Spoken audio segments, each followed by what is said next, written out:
susurros en la penumbra, una presencia desconocida. Sombras que te acechan, escapando de tu vista. Juegos de luces y espectros en la ciudad futurista. Ecos del averno llaman, rompiendo la calma. Sombras parecen gritar, desde más allá vendrán. Una voz femenina avisa de los secretos ocultos, historias que nunca cesan, misterios que vuelven enjutos. Luces de neón parpadean, líneas invisibles se trazan, se escuchan pasos y risas, se va la amenaza. Ecos del averno llaman, rompiendo la calma.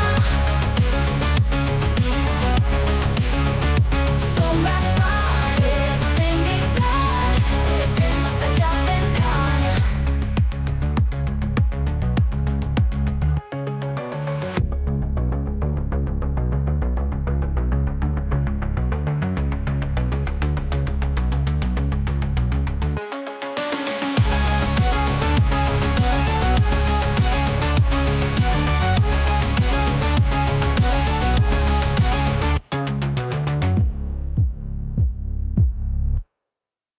Bienvenidos, queridos amigos del misterio, a un nuevo podcast de Ecos del Averno, el lugar donde lo inexplicable y lo terrorífico cobran vida.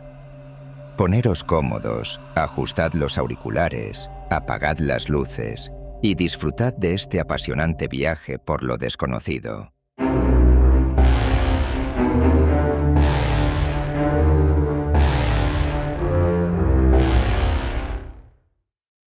Bienvenidos, queridos amigos, a esta entrega inesperada de Ecos del Averno. Vaya sorpresita, esta no la esperabais, ¿eh? Soy Daniel y a veces, como veis, el abismo no avisa. A veces los ecos surgen de manera imprevista y nos llaman desde rincones muy distintos de la realidad. Y hoy vamos a atender juntos esa llamada. Preparaos bien, porque el viaje que os propongo en el día de hoy es un descenso triple a varios misterios que, aunque aparentemente no guardan relación, comparten un mismo corazón, la sombra de lo que no comprendemos. Vamos a pisar la tierra maldita de Galicia para visitar una casa nacida de un supuesto pacto con el diablo.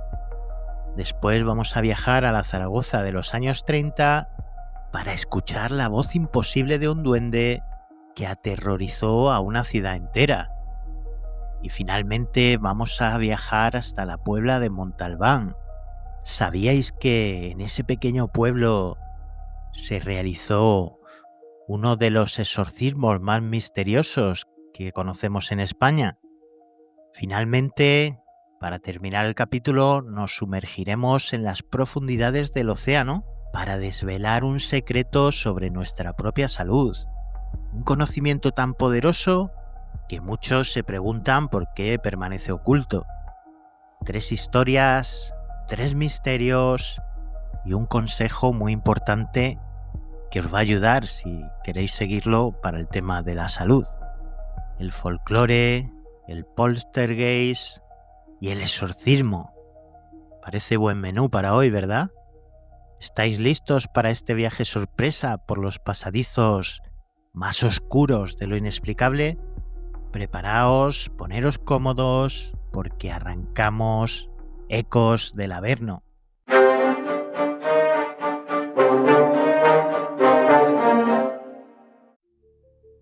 Nuestra primera parada de hoy, como habíamos dicho, nos lleva a Galicia, una tierra mágica y brumosa, donde las leyendas de la Santa Compaña y las meigas se susurran al calor del fuego. En Sisalde, una pequeña aldea de Pontedeume, a Coruña, se alzan unas ruinas comidas por el tiempo y la maleza. Pero no son unas ruinas cualquiera. Los ancianos del lugar aún bajan la voz al nombrarlas. La llaman, con una mezcla de temor y respeto, a Casa do Demo, la casa del diablo. La leyenda nos habla de Manuel, un joven de la aldea, pobre como las piedras, pero con una ambición que ardía como el infierno.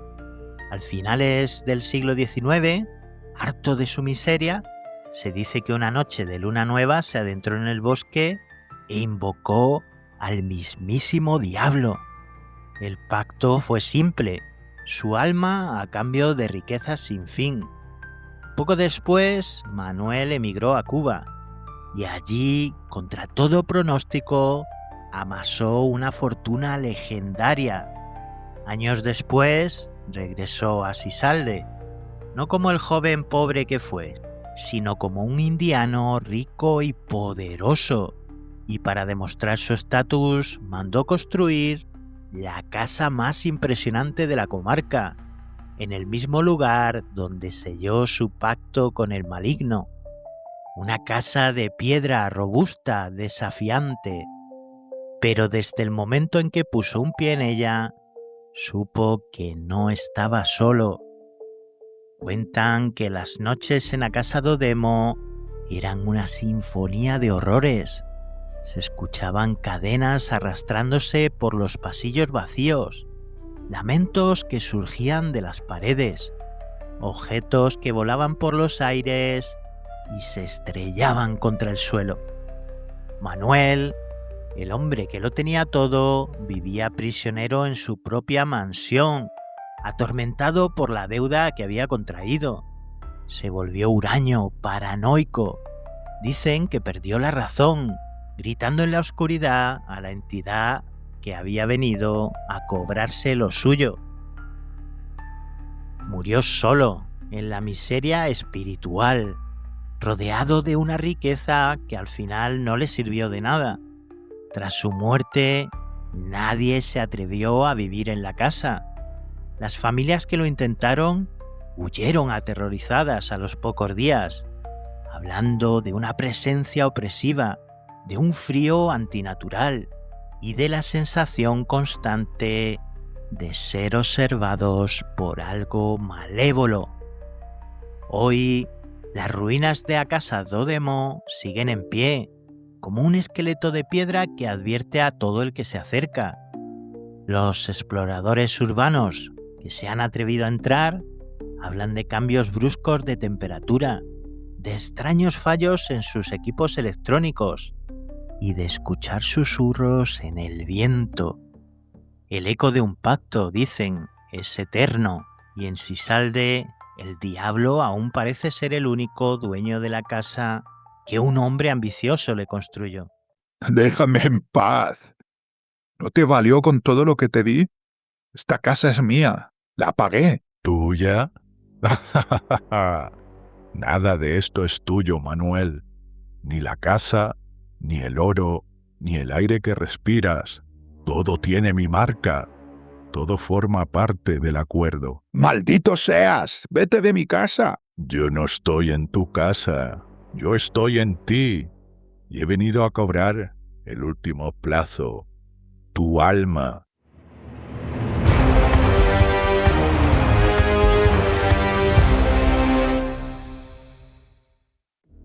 Y ahora dejamos la Galicia rural y viajamos en el tiempo y en el espacio hasta el corazón de una ciudad, Zaragoza, noviembre de 1934, en el número 2 de la calle Gascón de Gótor. En el segundo piso vive la familia Palazón, una vida pues normal, ordinaria, hasta el día en que lo imposible irrumpió en su hogar. No con apariciones ni objetos voladores, sino con una voz. Todo comenzó en la cocina. Una voz cascada, burlona y con una inteligencia aguda. Parecía emanar del fogón del carbón, del tiro de la chimenea. Al principio la familia pensó que era una broma, pero la voz estaba siempre allí. Respondía a sus preguntas, se reía de sus miedos. Insultaba a las visitas. Se identificó a sí misma como un duende. La noticia corrió como la pólvora por Zaragoza. El caso del duende de Gascón de Gótor se convirtió en un fenómeno mediático sin precedentes en España. Imaginaros, queridos amigos, la escena. Multitudes de curiosos agolpándose en la calle, mirando hacia las ventanas del segundo piso. La policía totalmente desconcertada investigando el edificio. Arquitectos, médicos, incluso un psiquiatra desfilando por el apartamento, intentando encontrar una explicación lógica a todo lo que allí sucedía. Sellaron puertas, ventanas, examinaron las paredes, los conductos, pero nada, la voz seguía allí, riéndose de sus esfuerzos. La voz fue escuchada por cientos de testigos, incluidos periodistas y agentes de la autoridad. Era esquiva, inteligente. A veces gritaba «¡Cobardes, cobardes!». Otras pedía un vaso de agua. La principal sospechosa fue la joven criada de la familia, Pascuala Alcocer. Se teorizó que era una ventrílocua excepcional, pero la voz se escuchó incluso cuando Pascuala tenía la boca llena de agua o cuando estaba fuera del apartamento, bajo estricta vigilancia policial. El caso se hizo tan famoso que llegó a la prensa internacional. El Times de Londres y el New York Times informaron sobre el misterioso duende parlante de Zaragoza. Durante una semana, la ciudad vivió pendiente de esa voz imposible. Y tan misteriosamente como apareció, un día simplemente se cayó. La familia Palazón, superada por la presión, acabó mudándose. El edificio, conocido durante un tiempo como el edificio Duende, fue finalmente demolido. ¿Qué fue realmente lo que pasó en aquel edificio de Zaragoza? ¿Un fraude magistral de una joven ventrílocua? ¿Un fenómeno paranormal documentado y atestiguado por cientos de personas? ¿Una histeria colectiva? El Duende de Zaragoza sigue siendo uno de los poltergeists más famosos y mejor documentados de la historia. Una voz surgida de la nada, que durante 7 días hizo que toda una ciudad contuviera la respiración y mirara a las paredes, preguntándose qué o quién, desde el otro lado, se estaba riendo de ellos. Vamos a ver, sea quien sea el que esté ahí. Esta broma ya ha ido demasiado lejos. Soy el inspector de policía. Manifiéstese ahora mismo o aténgase a las consecuencias. ¿Broma? La broma sois vosotros, con vuestros uniformes y vuestras caras largas. ¿No veis que no podéis hacer nada? Por el amor de Dios, déjenos en paz. ¿Qué es lo que quiere de nosotros? ¡Quiero reírme! Hace mucho que no me reía tanto. ¿Policía? Yo no tengo miedo de la policía. Yo no soy de este mundo. ¿Y qué es usted entonces? ¿Un fantasma? Soy un duende.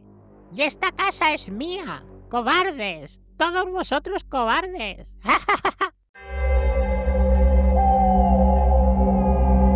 ¿Tienes alguna experiencia que contarnos? ¿Has vivido alguna situación inexplicable que quieres compartir? Envíanos un correo a testimonios@ecosdelaverno.com. Podrías ser el protagonista de nuestro próximo programa.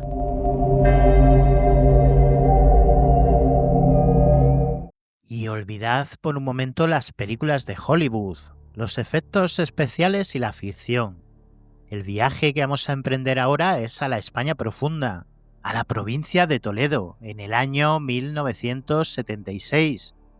Un país que despertaba de una larga dictadura, abriéndose a la modernidad, mientras en una casa del pueblo de la Puebla de Montalbán se libraba una guerra tan antigua como la humanidad misma.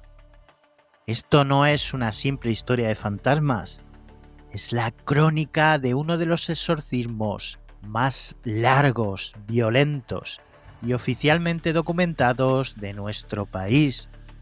Un caso sancionado por el Arzobispado de Toledo, con múltiples testigos, sacerdotes implicados y un libro que daría fe de los horrores que allí se vivieron. Nos vamos a adentrar en el hogar donde una joven se convirtió en el campo de batalla entre la fe de un sacerdote y una legión de sombras que reclamaban su alma.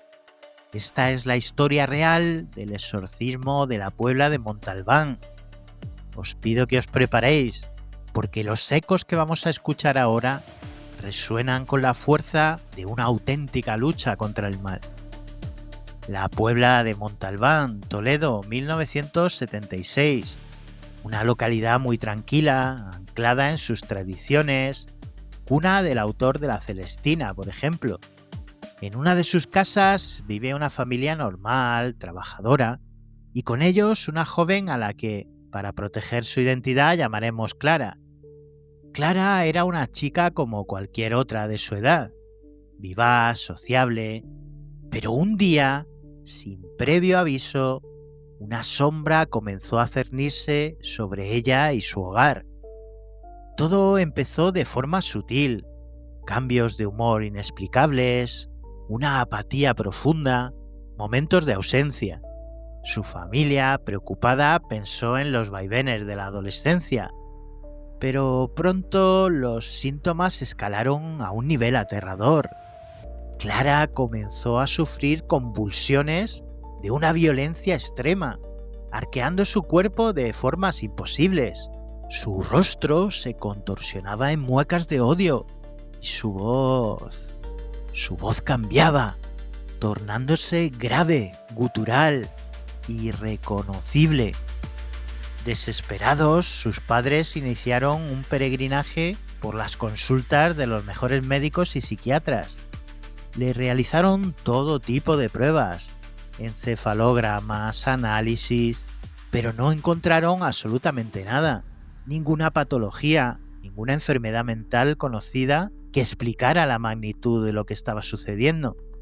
La ciencia, con todas sus herramientas, se declaraba impotente. Clara, mientras tanto, empeoraba. Durante sus crisis destrozaba muebles, mostraba una fuerza sobrehumana, necesitando a varios hombres adultos para sujetarla, y blasfemaba con un odio que helaba la sangre. Agotadas todas las vías médicas y viendo cómo su hija se consumía en aquel tormento inexplicable, la familia, gente de fe sencilla, decidió dar el paso más difícil: llamar a la puerta de la iglesia. El caso llegó a oídos de don Teodoro Pulido, conocido por todos como el Padre Teo, párroco de un pueblo cercano y un hombre de fe inquebrantable y gran reputación. Al visitar a Clara y presenciar uno de sus ataques, el Padre Teo sintió una convicción inmediata. Aquello no era de este mundo, no era una enfermedad, era una infestación espiritual. Pero esto no era la Edad Media. El Padre Teo, consciente de la gravedad del asunto, no actuó por su cuenta. Informó de inmediato a sus superiores. Y aquí es donde el caso de la Puebla se vuelve único y adquiere su estatus de documentado. El expediente llegó hasta la máxima autoridad eclesiástica de la zona, el cardenal arzobispo de Toledo, don Marcelo González Martín. El cardenal, un hombre de gran intelecto, no tomó la decisión a la ligera. Se entrevistó personalmente con la familia y ordenó una investigación exhaustiva. Tras recibir los informes y convencido de que se enfrentaba a una auténtica posesión diabólica, el cardenal dio la autorización oficial para proceder con el exorcismo mayor, siguiendo estrictamente el Rituale Romanum, el manual oficial de la Iglesia para estos casos. Se designó al Padre Teo para oficiar los ritos, asistido por otros sacerdotes, entre ellos el Padre Ángel Ezcurra, quien años más tarde plasmaría los horrores vividos en su libro El exorcista de la Puebla. Los signos que los sacerdotes documentaron eran textbooks sacados directamente del manual de la posesión clásica, una aversión violenta a cualquier objeto sagrado, ya fueran crucifijos, agua bendita que parecía quemar su piel, hablar y entender lenguas que desconocía, como el latín o el arameo, y la revelación de conocimientos ocultos, como los pecados secretos y pensamientos íntimos de los que estaban presentes en la habitación, usándolos para atacarles psicológicamente y sembrar la duda. Lo que siguió no fue un único ritual, sino una guerra de desgaste que se prolongó durante meses. La habitación de Clara se convirtió en un campo de batalla. Un crucifijo en la pared, los sacerdotes con sus estolas moradas, la familia rezando el rosario en un rincón, consumidos por la angustia. Y en el centro de todo, el cuerpo de la joven, convulsionando, debatiéndose contra la fuerza invisible que lo dominaba. El padre Ángel Ezcurra describe en su libro escenas de un terror inimaginable. Cuenta cómo la entidad o las entidades, pues hablaban en plural, se burlaban de los sacerdotes con una inteligencia perversa. Se dice, y yo creo que esto es uno de los puntos más escalofriantes, que existen grabaciones de audio de algunas de las más de 100 sesiones de exorcismo que se realizaron. En esas cintas, aseguran quienes las han oído, se puede escuchar la voz del padre Teo, firme, ordenando en nombre de Cristo, y la respuesta de esas otras voces que emergían de la garganta de Clara, voces que se identificaban con nombres demoníacos, que blasfemaban, que amenazaban. Relatan los testigos cómo la joven, en trance, levitaba sobre la cama, cómo objetos salían disparados por la habitación y cómo la temperatura descendía bruscamente. El padre Teo no flaqueó. Sesión tras sesión, día tras día, se enfrentaba a aquella fuerza, en una lucha que era tanto espiritual como psicológica. El desgaste era brutal para todos. Los sacerdotes acababan exhaustos, la familia al borde del colapso. Pero la fe del padre Teo, dicen, era una roca. Sabía que no estaba luchando contra la joven, sino por ella. Después de más de 1 año y medio de lucha incesante, llegó el día. Durante una de las sesiones más violentas, tras un último y terrible enfrentamiento verbal y espiritual, el padre Teo realizó la oración final de liberación. Los testigos describen cómo un espasmo final recorrió el cuerpo de Clara, un grito que pareció vaciarla por completo, y luego, calma, se derrumbó sobre la cama, inconsciente.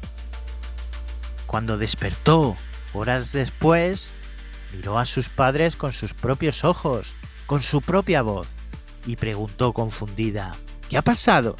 No recordaba nada. La sombra finalmente se había ido. Clara, la joven de la Puebla de Montalbán, fue liberada. Volvió a ser ella misma y con el tiempo pudo rehacer su vida, casarse, formar una familia lejos de aquel horror. La Iglesia dio el caso por cerrado y exitoso. La familia y los sacerdotes guardaron un prudente silencio durante años, tratando de olvidar el infierno vivido.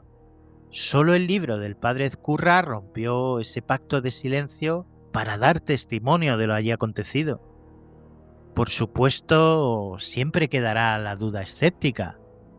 ¿Pudo ser un caso extremo y no diagnosticado de esquizofrenia, epilepsia del lóbulo temporal o un trastorno de identidad disociativo?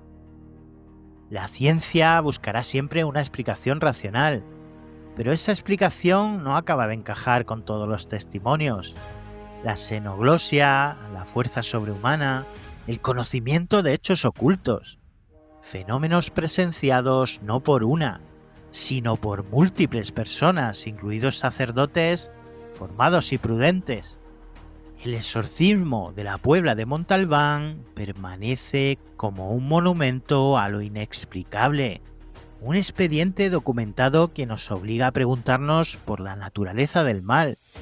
¿Fue una enfermedad mental extrema que se manifestó con los ropajes de la cultura religiosa de su entorno?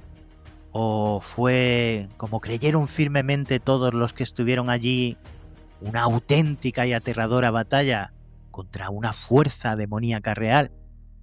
El eco de la lucha aún resuena en las paredes de aquella casa de Toledo. Un recordatorio de que a veces el Averno no es un lugar, sino una invasión, y que hay guerras que se libran en el silencio de un alma, lejos de los ojos del mundo.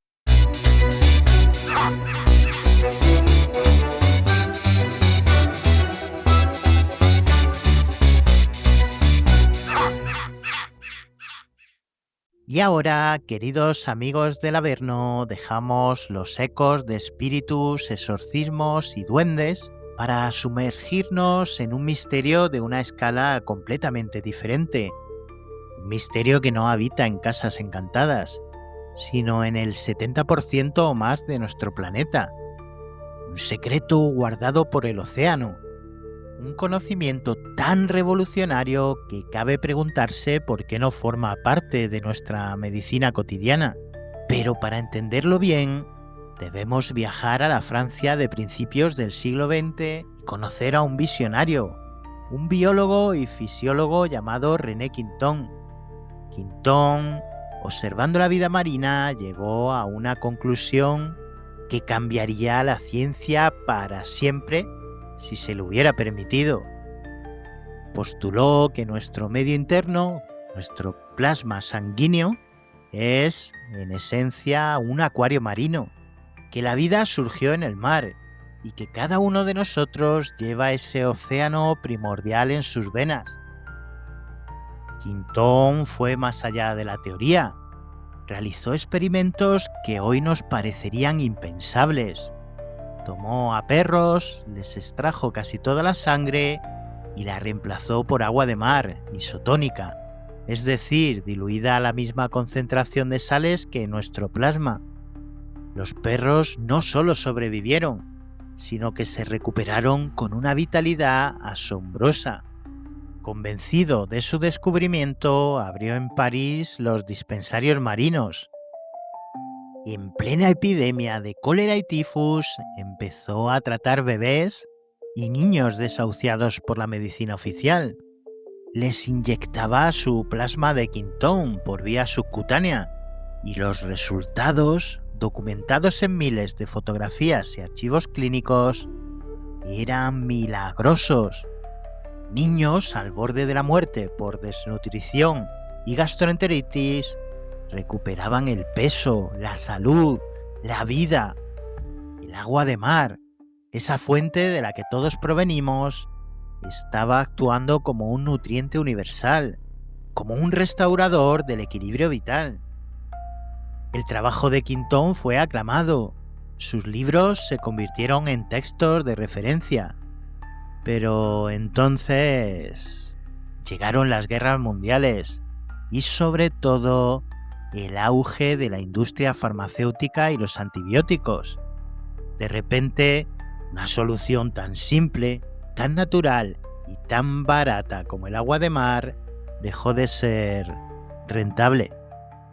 El conocimiento de Quinton, sus métodos, aunque nunca refutados, fueron relegados, olvidados, casi ocultados.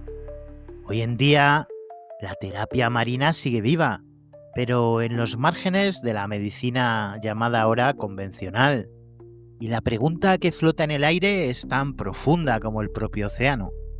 ¿Se nos ha ocultado deliberadamente una de las herramientas más poderosas y accesibles para nuestra salud? ¿Es posible que en la simple agua de mar se encuentre la respuesta a muchas de las dolencias que nos aquejan? Esto no es un misterio de fantasmas, sino de conocimiento perdido o suprimido. Un eco de una verdad que el océano nos susurra constantemente, esperando a que todos volvamos a aprender a escucharlo.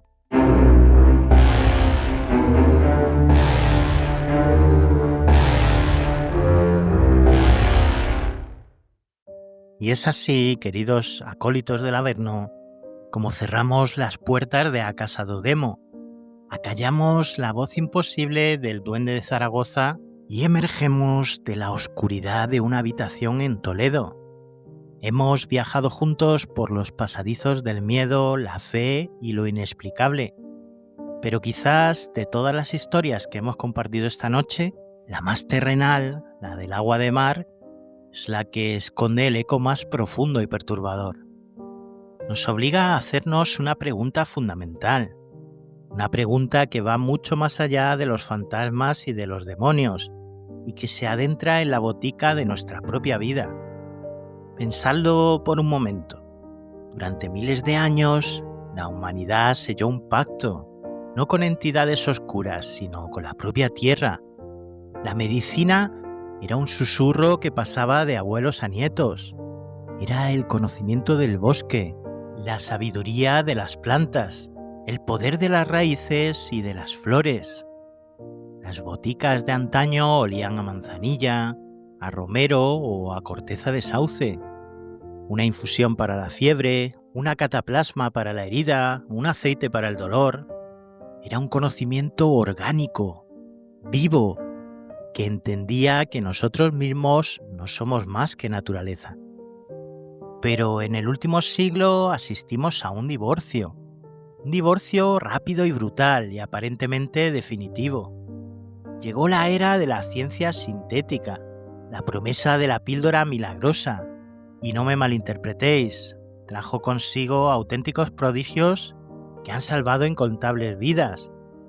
Pero en esa carrera cegadora hacia el futuro, en ese triunfo de la molécula patentada, ¿qué dejamos atrás? Hemos suplantado la sabiduría ancestral de lo herbal por un imperio farmacéutico construido sobre derivados del petróleo y compuestos químicos. Nuestro cuerpo a menudo no sabe ni cómo procesar. Hemos cambiado la botica de la abuela por la estantería de la farmacia, donde cada solución viene en un blister de plástico y con una lista de efectos secundarios más larga que sus beneficios. Y aquí yace el corazón del misterio. La pregunta que os lanzo esta noche: ¿fue este cambio únicamente fruto del progreso y de la evolución? ¿O también ha sido el resultado de la ambición, del poder y la lógica implacable del beneficio económico? Porque lo que antaño era la norma, la medicina del pueblo, hoy ha sido relegado, casi exiliado. Se le ha etiquetado con condescendencia métodos alternativos, terapias complementarias. Palabras que los sitúan en el margen, fuera del templo sagrado de la ciencia oficial. Se ha tratado el conocimiento de la Tierra casi como una herejía, una superstición de viejas que no debe ser tomada en serio por los hombres y mujeres de bata blanca. ¿Y si en esa conquista enterramos deliberadamente remedios más simples, más accesibles, más baratos? ¿Y si la historia de René Quintón y el agua de mar no es una anomalía, sino el ejemplo perfecto de una verdad incómoda, que la naturaleza ofrece soluciones que no se pueden patentar y por lo tanto no generan fortunas? Nos hemos convertido, en cierto modo, en esclavos de medicamentos carísimos que a menudo solo ponen un parche en el síntoma, sin buscar la raíz del desequilibrio. Nos hemos desconectado de nuestra propia capacidad de sanar y del poder que reside en el mundo natural. No os pido, ni mucho menos, que deis la espalda a la ciencia. Os pido algo que es mucho más profundo, que la abracéis con ojos críticos, que os atreváis a preguntar, que recordéis que sois naturaleza y que quizás, y solo quizás, la respuesta a muchos de nuestros males no está en una nueva fórmula química, sino en recuperar un conocimiento que nunca debimos haber despreciado. Que esta reflexión sea una semilla, una invitación a mirar el mundo de otra manera, a valorar esa infusión que os preparaba vuestra abuela, a caminar descalzos por la hierba, a sentir el poder del sol y a respetar la sabiduría que aún reside en los campos, en las montañas y, como hemos visto hoy, en la inmensidad del océano. Porque la verdadera salud quizás no consiste en depender de un imperio, sino en recuperar la soberanía sobre nuestro propio cuerpo y reconectar con el pacto más antiguo de todos, el pacto con la vida misma. Y aquí, queridos acólitos del Averno, terminamos este episodio especial sorpresa para este día de sábado. Espero que os haya sorprendido, os haya gustado el capítulo y os emplazo al miércoles, que volveremos a la normalidad con el nuevo podcast de Ecos del Averno, que además no os lo podéis perder porque es súper interesante. Tenemos un invitado de excepción, Karel Nodin, de los Poemas del Dragón. En su podcast, que os recomiendo que le echéis un vistazo si no lo habéis hecho ya, Los Poemas del Dragón, hicimos una primera parte sobre los amos del mundo, haciendo un repaso por la historia de grandes poderes y viendo un poco el origen de cómo empezó toda esta situación a la que ahora nos estamos viendo abocados. Este segundo capítulo, que se estrenará el miércoles en Ecos del Averno, es más referido a la situación actual, de cómo estamos y el por qué. No os lo perdáis. Si todavía no habéis escuchado la primera parte, pasaros por Los Poemas del Dragón y echarle una oidita para que el miércoles lo tengáis todo fresco, y suscribiros allí también, que es un podcast muy interesante que os abrirá los ojos en muchas cosas. Y nada, como siempre os digo, queridos amigos, estad siempre en alerta y no dejéis de mirar atrás. Que tengáis un feliz fin de semana. Bye bye.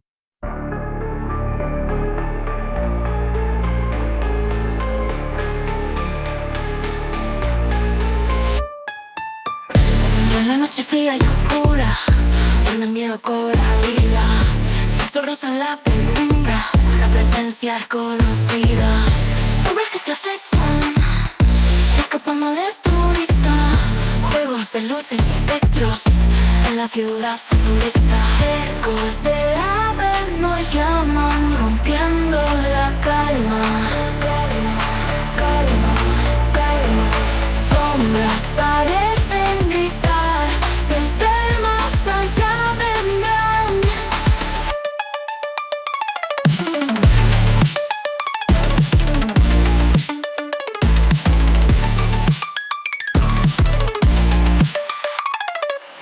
Una voz femenina avisa de los secretos ocultos, historias que nunca cesan, misterios que vuelven ocultos.